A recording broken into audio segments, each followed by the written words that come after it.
एकदमै गौरवको कुरा थियो र एकदमै कहिले पनि नबिर्सिने एक्सपिरियन्स, यो एकदमै once in lifetime experience थियो मेरो लागि।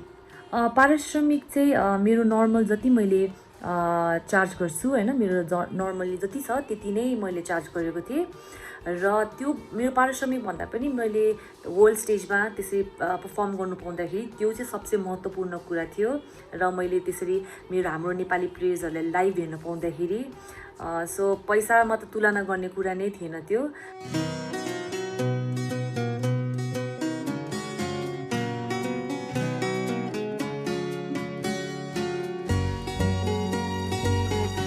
हुनसक्छ because I not just represent singers, I also represent doctors all over the world. हाम्रो नेपाली सबै ठाउँमा हुनुहुन्छ अहिले होइन। सो आई थिङ्क सबै मेरो फ्यान्सहरू डक्टर्सहरूले सबैले मलाई एकदमै सपोर्ट गर्नुभएको छ सुरुदेखि नै, मेरो मेडिकल स्कुलदेखि नै होइन।